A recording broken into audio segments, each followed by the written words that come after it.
If you allow it, you encourage it. So if you're leading, when I get into companies and I start coaching the companies, one of the number one problems is the leader. Because like the leader allows all this mediocrity. It's like, hey man, we don't do that here.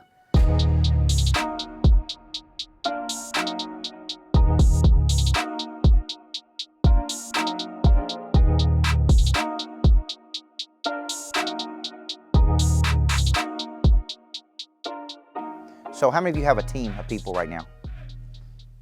Okay, now, wouldn't you say that one of the number one things you can do, so I want you to think about this in two categories. You have production and you have production capacity. Production is you take the leads, you close the leads, you have all the knowledge, it's your studio, right? You know everything you need to know, but there's no production capacity there. So the real question is, how do you get the team as good as you if you're that good, if you're good at closing? Okay. Now, well, the point is, okay, so I want you to think about this. This is actually 4 parts of your nature. This is the Covey in me, by the way. See, when I study Covey, and for my basketball coaches in here, this is the number one reason they don't win championships. It's not skill. It actually has to do with not tapping into the whole person. See, you're made up of 4 parts: a body, a mind,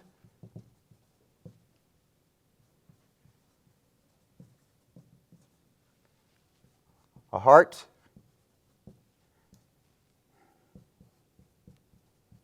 let me put this into 2 categories, spirit. And this represents confidence. See those 4 parts of your nature? Every person is made up of 4 parts. A body that's physical, a mind that's mental, a heart that's emotional, a spirit that's spiritual. Each of these parts produce 4 different dimensions, 4 different capacities, 4 different intelligences. If you have a lot of knowledge and skill and desire and confidence, but your team doesn't have these things, then all of the knowledge is kind of centralized. Okay? So when I studied under Covey, basically what we're trying to do is tap into all 4 parts of their nature. For my athletic coaches in here, this is where most coaches spend their time. Okay? So when I retired from coaching, I went in and coached coaches. Vanderbilt, Ole Miss, Kentucky. And I would observe their teams. And I'd say, okay, you got 20 hours a week to practice with your players. What do you do with that 20 hours? It was mandated by the NCAA. And they would spend 19 of those hours on skill development in the gym. And they'd spend maybe 1 hour on mental development. And I'd say, well, I think you really got this screwed up. Your players are not emotionally tough enough. And they're not mentally tough enough, but you only spend 1 hour to every 19 hours on these parts of their nature.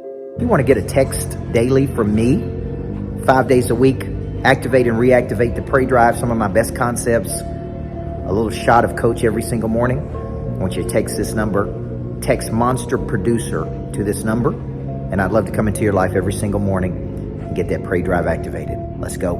And they don't have any confidence, which is a spiritual part.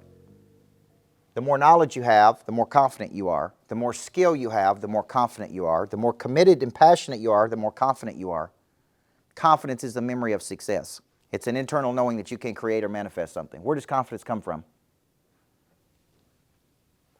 Yeah, comes from repetition. That's why I wrote this book called Swag. Confidence is the memory of success. It happens through consistent, ongoing, systematic repetition, role play, testing, which is what does not happen in companies. We don't do enough of role play in my company. So think of it this way. We have content, we have repetition, we have role play, we have testing. Okay, that's what great training is. So if you really want to build the team, then there needs to be a consistency where you say at 9 o'clock every morning we train. And I'm going to train you exactly in how to explain the value. I'm going to explain you in how to do discovery with the prospect. I'm going to train you in how to convert an interest to an option. I'm going to show you what our product suite is. And then I'm going to test you. So a lot of times in our team meetings, I'll get on the team meeting and I'll say, all right, Brittany, sell me this. Okay, here's my problem. Money changes hands when problems are solved. The bigger the problem, the more money people pay to solve the problem. So I'll go, okay, this is my problem. Now explain to me the value of this. Okay, and that would be like role playing. See what I'm saying? Because your people are not going to get any better if they don't do what? If they don't practice. And there is no better way to practice than to just put them in the put them in the arena and say, go, sell this to me. I'm here. I come to the yoga studio. I'm interested. Now sell me a package to come and do yoga here, right? How would you initiate a conversation? How would you connect with me? How would you locate my ambition? How would you explain our value? How would you invite them to take an action? See where I'm going with that? And if there's no role play, then guess what? The team, they're not going to be any better next week than they are this week. They'll just keep being exactly what they are because they're not gaining any new knowledge, any new skill, any new desire, any new confidence.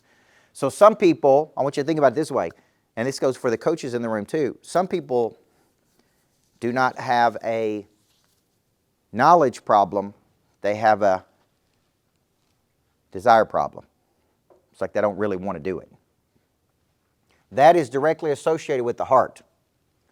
Now, name one thing in your life that you've ever been good at that your heart was not involved in. It's going to be hard, right? Some people don't have a desire. I know some people have a lot of desire, but they have a confidence problem. And confidence comes through skill. The more skilled I am, the more confident I am. The more knowledge I have, the more confident I am. See, all of this is correlated. So when I learned this with Covey at 18 years old, I'm like, man, this is it. I got to learn to tap into the whole person. Knowledge, skill, desire, and confidence. So when I'm coaching people right now, so let's say I came into your studio and I observed, I'd say she don't have a knowledge problem, she's got a confidence problem. She doesn't have this problem, she got this problem. Like I'm tracking how many calls does she make, how many times does she follow up. I'm looking at her vocal tonality on the phone. How excited is she? Can she transfer enthusiasm to another person? See, when I'm looking at our salespeople, we have people on our team that are highly knowledgeable, but they struggle with closing and conversion. Now, what could that be? If you were diagnosing what the problem is, what could the problem be? Yeah, maybe they just don't have enough confidence. Maybe they just don't have enough confidence. So getting some wins is like a booster shot, right? It's like boom. Okay, so they can talk to people, they know the product suite, but they just may not be that great at closing. So what was your thought? Do you find that there's a difference in the desire for outcome versus process? And is that where passion comes in?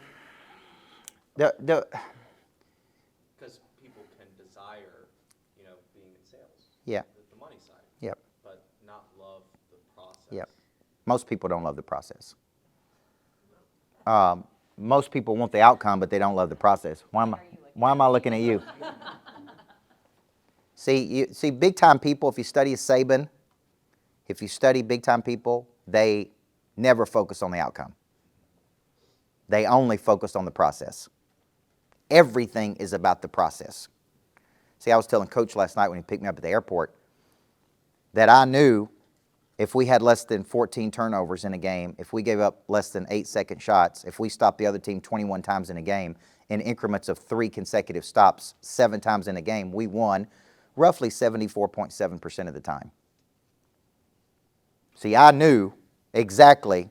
So every practice was about what? Those things. When I got into the business world, what I noticed was not happening is there was no coaching, number one. There was no role play. There was no repetition.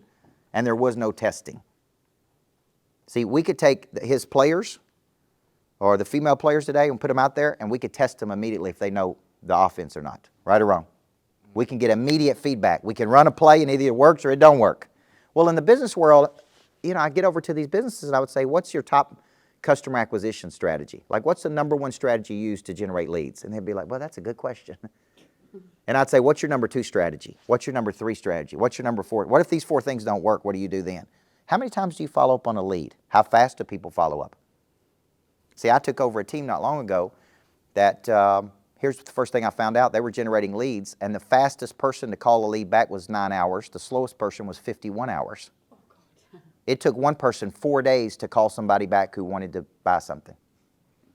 Now, tell me, based on just a little bit of coaching I've given you, what's the real problem here? Desire. Okay. How long would that person last with me, Brittany? Maybe 1 day. See, I don't tolerate mediocrity. Any great coach does not tolerate mediocrity. And if you allow it, you encourage it.